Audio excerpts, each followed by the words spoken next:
जय माता दी दोस्तों, मैं हेमान्या मेहरा अम्बे कृपा चैनल में आपका स्वागत करती हूँ। आज आप श्रीमद् देवी भागवत महापुराण के अध्याय 5 जो मेरे पार्टनर से सुनेंगे। माता रानी के श्री चरणों को नमन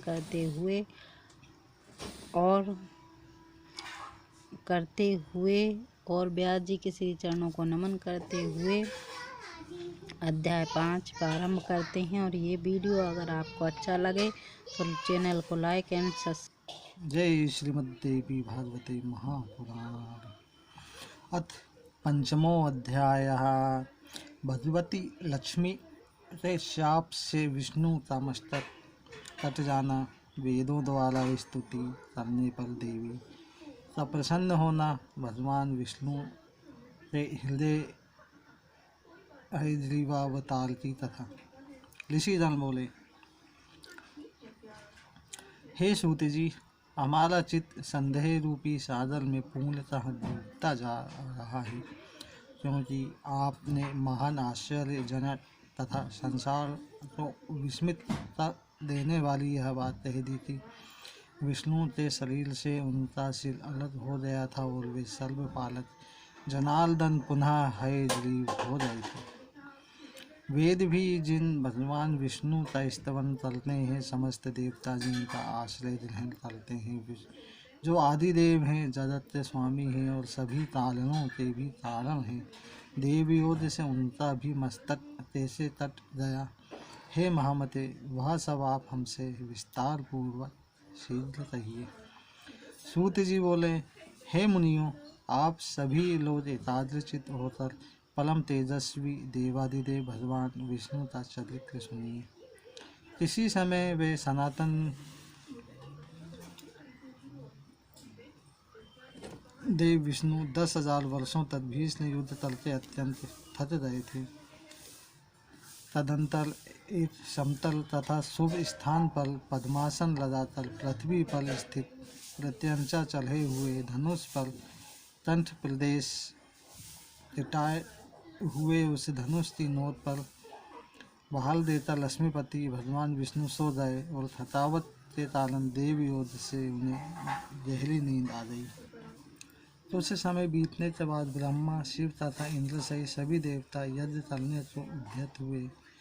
वे सब देवतारे की सिद्धि हेतु यज्ञों के अधिपति जनार्दन भगवान विष्णु के दर्शनार्थ वैकुंठ लौट गए। उस समय उन्हें वहां न देखकर वे देवतागण ज्ञान दृष्टि से देख करके वहां पहुँचे जहाँ भगवान विष्णु विराजमान थे। वहां उन्होंने सर्वव्यापी भगवान विष्णु को योग निद्रा के वशीभूत होकर अचेत पड़ा हुआ देखा। तब वे देवगण वहीं रुक गए। सभी देवताओं के वहां रुक जाने के बाद जगतपति विष्णु को निद्रा मग्न देखकर ब्रह्मा, रुद्र आदि प्रमुख देवता अत्यंत चिंतित हुए। तदंतर इंद्र ने देवताओं से कहा, हे श्रेष्ठ देवगण, अब क्या किया जाए। हे सर्वश्रेष्ठ देवताओं, अब आप सभी यह विचार करें कि इनकी निद्रा किस प्रकार भंग की जाए। तब शिवजी ने इंद्र से कहा कि इनकी निद्रा का भंग करने से महान दोष लगेगा, किंतु हे श्रेष्ठ देवगण, यज्ञ कार्य भी अवश्य करणीय है। इसके बाद परमेष्ठी ब्रह्मा जी ने पृथ्वी पर स्थित धनुष के अगले भाग को खा जाने के लिए दीमक का सृजन किया। उन्होंने यह सोचा कि दीमक के द्वारा धनुष का अग्र भाग खा लिया जाने पर धनुष नीचा हो जाएगा, तब वे देवादिदेव विष्णु निद्रा मुक्त हो जाएंगे। ऐसा होने पर निसंदेह देवताओं का संपूर्ण कार्य सिद्ध हो जाएगा। अतः सनातन ब्रह्मा जी ने दीमक को इस कार्य के लिए आदेश दिया। तब दीमक ने ब्रह्मा जी से कहा कि देवादिदेव जगद्गुरु लक्ष्मीपति भगवान विष्णु का निद्रा भंग में कैसे करूं, क्योंकि नींद में बाधा डालना तथा में विघ्न पैदा करना, पति पत्नी के बीच भेद उत्पन्न करना एवं माँ पुत्र के बीच भेदभाव पैदा करने के लिए षड्यंत्र करना ब्रह्म हत्या के समान कहा गया है। अतः मैं देवादिदेव भगवान विष्णुता क्यों नष्ट करूं। हे देव उस धनुष का अग्रभाग खाने से मेरा क्या लाभ है, जिसके लिए मैं ऐसा पाप करूं। स्वार्थ से वशीभूत होकर ही समस्त लोक पाप कार्य में निवृत्त होता है, इसलिए मैं भी इसमें कोई स्वार्थ सिद्धि होने पर ही इसका भक्षण करूँगा। ब्रह्मा जी बोले, सुनो, हम लोग यज्ञ में तुम्हारे भाग्य की व्यवस्था कर देंगे, इसलिए तुम अविलंब भगवान विष्णु को जगाकर हम लोगों का कार्य संपन्न कर दो। होम कार्य में आहुति प्रदान करते समय जो हव्य आसपास जलेगा, उसी को अपना भाग्य समझना और अब तुम शीघ्रतापूर्वक हमारा कार्य करो।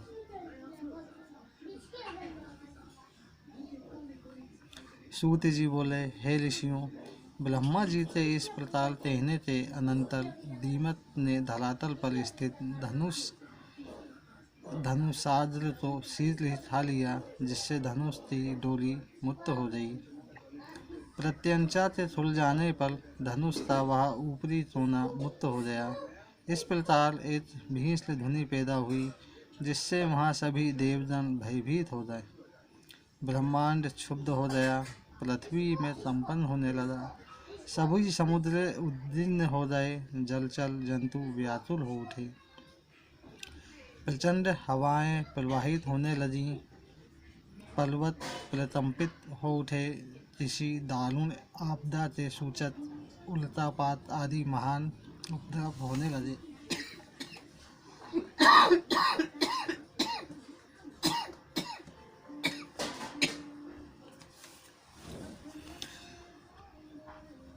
सूर्य तिरोहित हो गए तथा सभी दिशाएं अत्यंत भयावह हो गईं।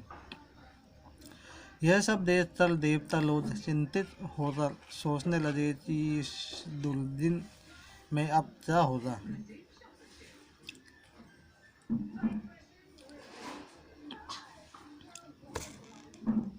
हे तपस्वियों, वे देवतागण ऐसा सोच ही रहे थे कि किरीट कुंडल सहित देवादिदेव भगवान विष्णु का सिर तटकर कहीं चला गया। कुछ समय पश्चात उस घोर अंधकार के शांत हो जाने पर ब्रह्मा और शंकर ने भगवान विष्णु का मस्तक विहीन विलक्षण शरीर देखा।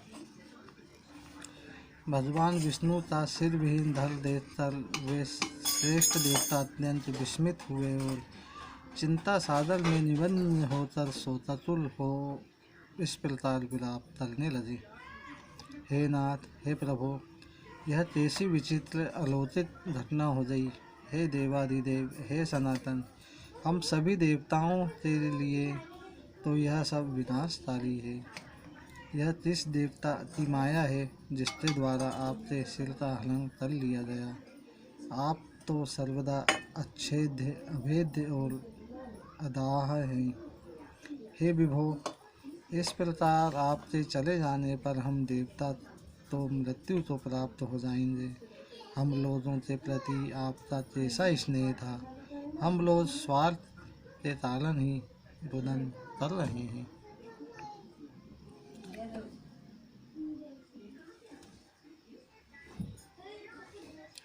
संकट की यह स्थिति ना तो दैत्यों ने, न यक्षों ने और न राक्षसों ने ही पैदा की है, अपितु हम देवताओं ने ही यह विघ्न उत्पन्न किया है।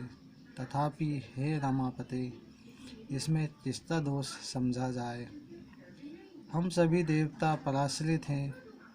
हम इस समय क्या करें और कहाँ जाएं।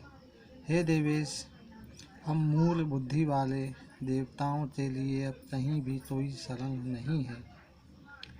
यह कोई सात्विकी, राजसी अथवा तामसी माया भी नहीं है, जिसके द्वारा आप मायापति जगत गुरु का सिर काटा गया है। तब शिव सहित समस्त देवताओं को तरुण क्रंदन चलते हुए देखकर वेद वेदताओं में श्रेष्ठ देव गुरु बृहस्पति ने उन्हें सांत्वना देते हुए कहा, हे महाभागों, अब इस प्रकार क्रंदन से क्या लाभ है। इस समय तो विवेक का आश्रय लेकर कोई उपाय करना चाहिए। हे देवेंद्र, भाग्य एवं पुरुषार्थ दोनों ही समान श्रेणी के हैं, फिर भी उपाय करना ही चाहिए और वह देवयोग से ही सफल होता है। इंद्र बोले, अनर्थकारी पुरुषार्थ तो धिक्कार है। मैं तो देवों तो श्रेष्ठतर मानता हूँ, क्योंकि हम देवताओं से देखते देखते विष्णु तक सिर तट गया। ब्रह्मा जी बोले, ताल द्वारा जो भी शुभाशुभ कर्मों का फल निर्धारित है उसे अवश्य ही भुगतना पड़ता है। भाग्य का अतिक्रमण कौन कर सकता है।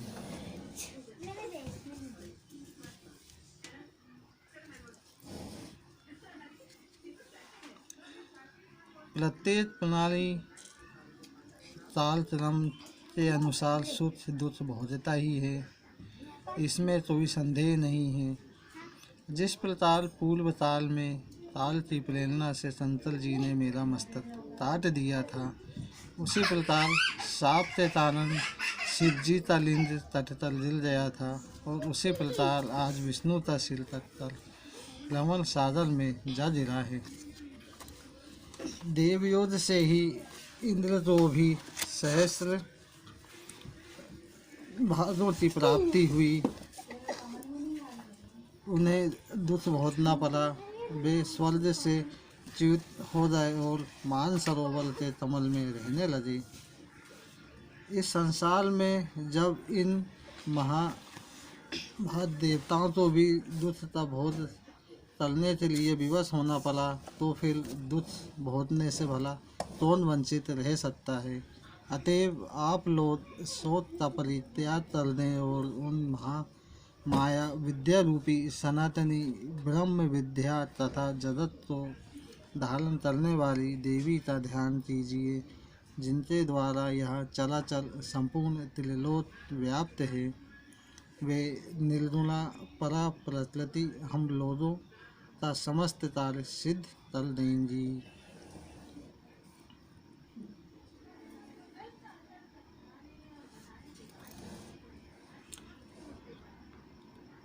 सूत जी बोले, हे मुनियों, देवताओं से इस प्रकार कहकर ब्रह्मा जी ने काली की सिद्धि की कामना से अपने सम्मुख सशरीर विद्यमान वेदों को आदेश दिया। ब्रह्मा जी बोले, आप लोग समस्त कार्यों को सिद्ध करने वाली पराम्बा महाविद्या सनातनी तथा निगूढ़ अंगों वाली महामाया का स्तवन कीजिए। उनका यह वचन सुनकर समस्त सुंदर अंगों वाले वेद जगत की आधार स्वरूपा तथा ज्ञान गम्या उन महामाया की स्तुति करने लगे। वेदों ने कहा, हे देवी, हे महामाये, हे विश्वोत्पत्ति कालिनी, हे शिवे, हे निर्गुणे, हे सर्वभूतेशी, हे शिव कामार्थ प्रदायिनी माता, आपको नमस्कार है। आप सभी प्राणियों को आश्रय देने के लिए पृथ्वी स्वरूपा हैं तथा प्राणधारियों की प्राण भी हैं। बुद्धि, श्री, कांति, क्षमा, शांति, श्रद्धा, मेधा, धृति एवं स्मृति सब कुछ आप ही हैं। ओंकार में अर्ध मात्रा के रूप में आप ही विराजमान हैं। आप गायत्री,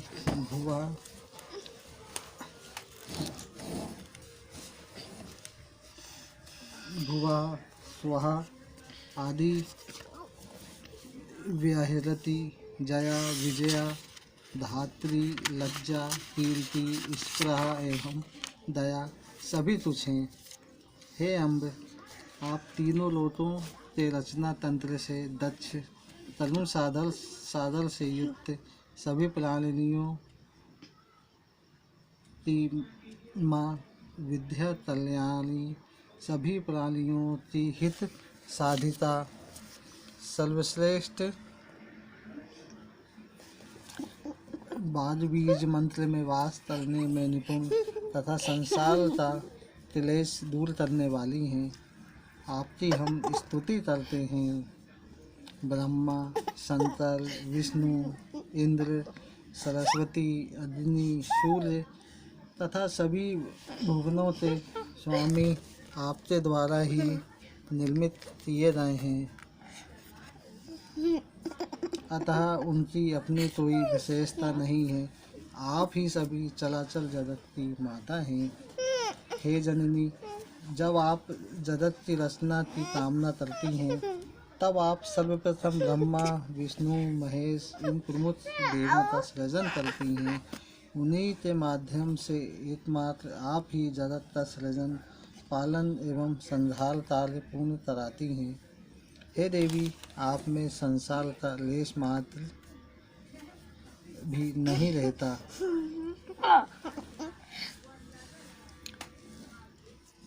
हे देवी, संपूर्ण संसार में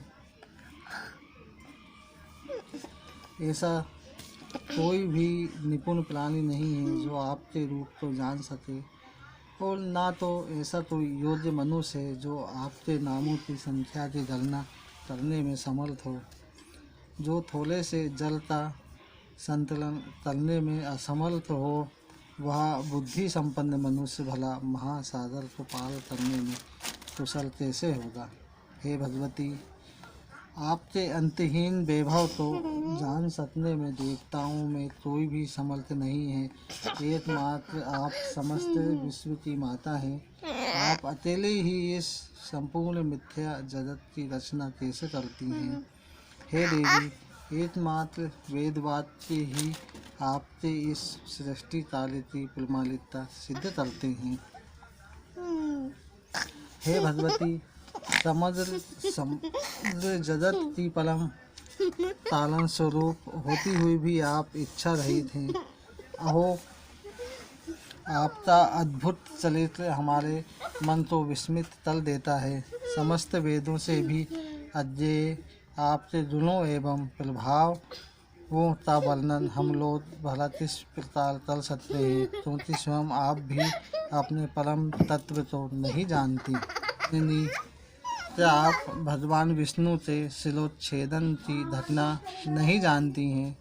हे शिवे, अथवा क्या यह जानकर भी आप मधुंजित विष्णु की शक्ति की परीक्षा करना चाहती हैं। हे माता, अथवा क्या यह विष्णु के महान पाप समूह का फल है। किंतु आपके चरण कमलों का भजन करने में निपुण प्राणी से तो पाप हो ही नहीं सकता। हे माता, आप इस देव समूह की भारी उपेक्षा क्यों कर रही हैं। भगवान विष्णु के मस्तक कटने की घटना हमारे लिए अत्यंत आश्चर्यजनक तथा महान कष्टदायक बात है। हे माता, आप जनन रूपी दुख का नाश करने में कुशल हैं। अब हम यह नहीं जान पा रहे हैं कि विष्णु के सिर संयोजन में विलंब क्यों हो रहा है।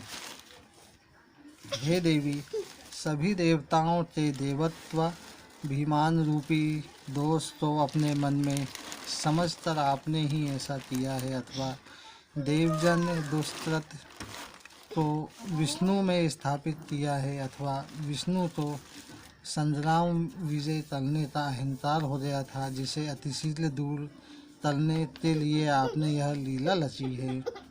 हे माता, हम आपके मनोभावों को समझने में पूर्णतः असमर्थ हैं।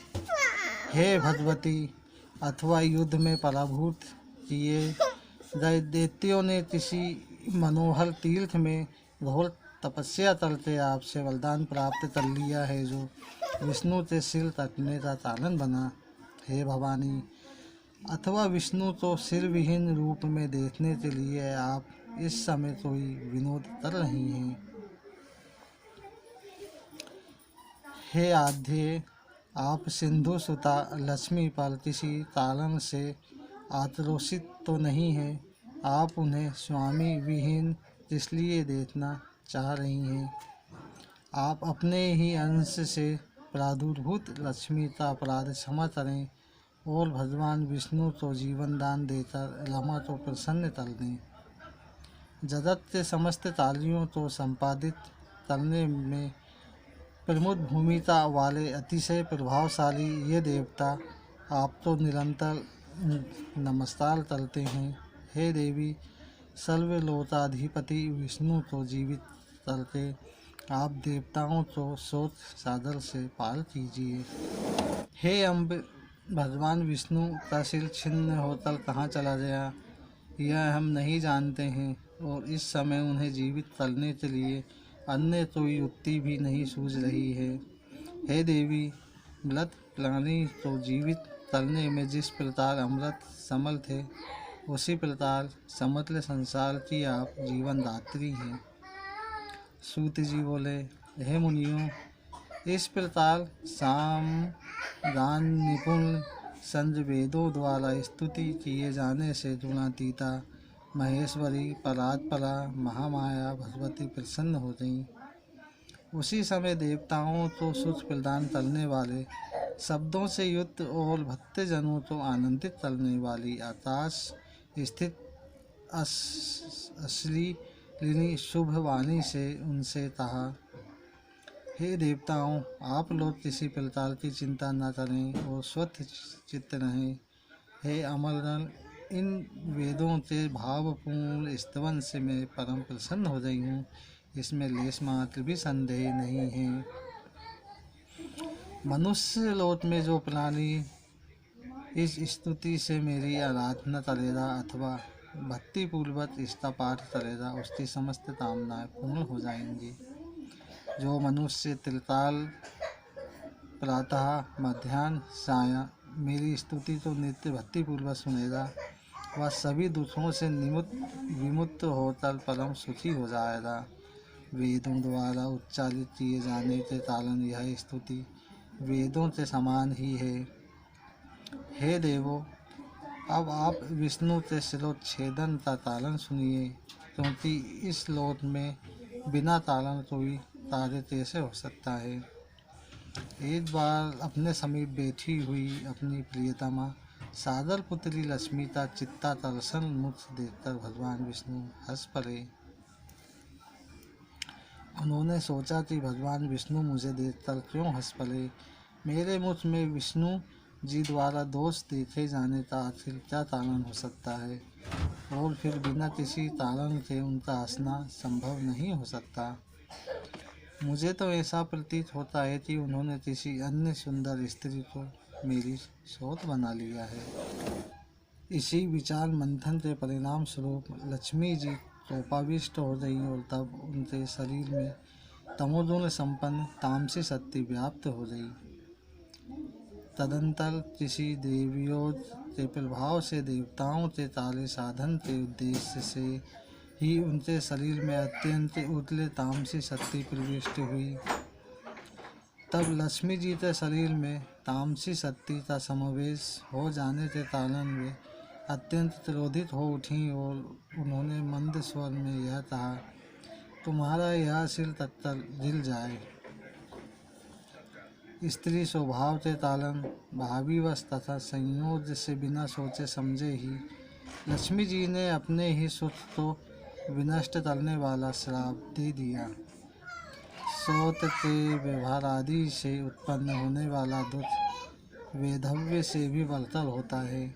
मन में ऐसा सोचकर तथा शरीर पर तामसी शक्ति का प्रभाव रहने के कारण उन्होंने ऐसा कह दिया था। मिथ्याचारण, साहस, माया, मूर्खता, अतिलोभ, अपवित्रता तथा दयाहीनता ये स्त्रियों के स्वाभाविक दोष हैं। अब मैं उन वासुदेव को पूर्व की भांति श्रीयुक्त कर देती हूँ। इनका सिर पूर्व शाप के कारण रावण सागर में डूब गया है। वे श्रेष्ठ देवताओं इस घटना के होने में एक अन्य भी कारण है। आप लोगों का महान कार्य अवश्य सिद्ध होगा, इसमें कोई संदेह नहीं है। प्राचीन काल में महाबाहु एवं अति प्रसिद्ध हयग्रीव नाम वाला एक दानव था, जो सरस्वती नदी के तट पर बहुत कठोर तपस्या करने लगा। वह देखते आहार का त्याग कर समस्त इंद्रियों को वश में करके तथा सभी प्रताल से भोजेश्वर्य से दूर रहते हुए मेरे माया बीजात्मक एकाक्षर मंत्र हीलिंग का जप चलता रहा। इस प्रकार समस्त आभूषणों से विभूषित मेरी तामसी शक्ति का सतत ध्यान चलता हुआ वह 1000 वर्षों तक कठोर तप चलता रहा। उस समय उस दैत्य ने जिस रूप में मेरा ध्यान किया था, उसी तामस रूप में उसे दर्शन देने हेतु उसके समक्ष में प्रकट हुई। उस समय सिंह पर आरूढ़ हुई मैंने दयापूर्वक उससे कहा, हे महाभाग, तुम वरदान मांगो। हे सुव्रत, मैं तुम्हें यथेच्छ वरदान दूंगी। वह दानव देवी का यह वचन सुनकर प्रेम विह्वल हो उठा और उसने तत्काल प्रणाम और प्रदक्षिणा की। मेरा रूप देखते ही प्रेम भावना के कारण प्रफुल्लित नेत्रों वाला तथा हर्षातिरेक के कारण अश्रुपूरित नयनों वाला वह दानव मेरी स्तुति करने लगा।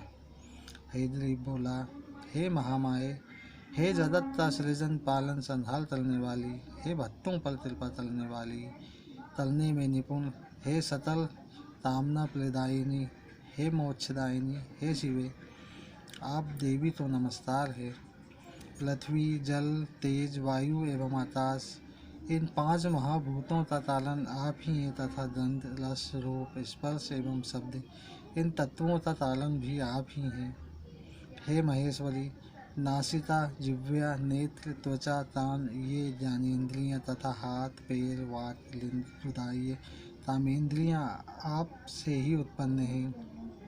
देवी बोली, तुम्हारा क्या अभीष्ट है? जो कुछ भी तुम्हारा अभिलषित वर हो मांग लो, मैं उसे अवश्य पूर्ण करूँगी, क्योंकि मैं तुम्हारी अनन्य भक्ति तथा अद्भुत तपस्या से अतिशय प्रसन्न हूँ। हैदरी बोला, हे माता, आप मुझे वैसा वरदान दें जिससे मेरी मृत्यु कभी न हो और देव दानवों द्वारा अपराजय रहता हुआ मैं सदा के लिए अमर योगी हो जाऊं। देवी बोली,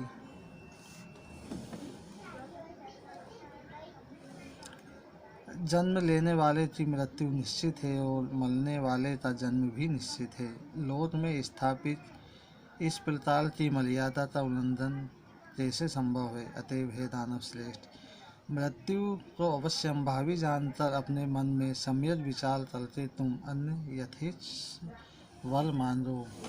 हैदरी बोला, हे जगदम्बे, मेरी मृत्यु हैदरी से ही हो, किसी अन्य से नहीं। मेरी इसी मनोवांछित कामना तो आप पूर्ण करें। देवी बोली, हे महाभाग, अपने घर जाकर अब तुम सुखपूर्वक राज्य करो। हैदरी के अतिरिक्त अन्य किसी से भी तुम्हारी कदापि मृत्यु नहीं होगी। उस दैत्य को यह वरदान देकर मैं अंतर्ध्यान हो गई और वह भी परम प्रसन्न होकर अपने घर लौट गया। वह दुष्टात्मा इस समय मुनिजनों तथा वेदों को हर प्रकार से पीड़ित कर रहा है और तीनों लोकों में कोई भी ऐसा नहीं है जो उसका संहार कर सके। अतः त्वष्टा इस अश्व का मनोहरशील अलग करके उसे इन सिर विहीन विष्णु के धल पर संयोजित कर दी। तत्पश्चात देवताओं के कल्याणार्थ भगवान हैदरी उस पर पापात्मा अत्यंत क्रूर तथा दानवी स्वभाव वाले महाअसुर हैदरी का संहार करेंगे। सूत जी बोले, देवताओं से इस प्रकार कहकर भगवती शांत हो गई और इसके बाद देवगण परम संतुष्ट होकर देव शिल्पी विश्वकर्मा से बोले। देवताओं ने कहा, आप विष्णु के धल पर धोले का सिर जोड़कर देवताओं का कार्य सिद्ध कीजिए। वे भगवान हैदरी भी दानव श्रेष्ठ दैत्य का वध करेंगे। सूत जी बोले, देवताओं का यह वचन सुनकर विश्वकर्मा ने अति शीघ्रतापूर्वक अपने खड्ग से देवताओं के सामने ही धोले का सिर काटा। तत्पश्चात उन्होंने धोले का वह सिर अविलंब विष्णु भगवान के सिर में संयोजित कर दिया और इस प्रकार महामाया भगवती की कृपा से वे भगवान विष्णु हैदरी हो गए। कुछ समय बाद उन भगवान हैदरी ने अहंकार के मद में चूर उस देव शत्रु दानव का युद्ध भूमि में अपने तेज से वध कर दिया। इस संसार में जो प्राणी इस पवित्र कथा का सेवन करते हैं वे समस्त पापों से मुक्त हो जाते हैं, इसमें लेश मात्र भी संदेह नहीं है। महामाया भगवती का चरित्र अति पावन है तथा पापों का नाश कर देता है। इस चरित्र का पाठ तथा श्रवण करने वाले प्राणियों को सभी प्रकार की संपदाएं अनायास ही प्राप्त हो जाती हैं। इति श्री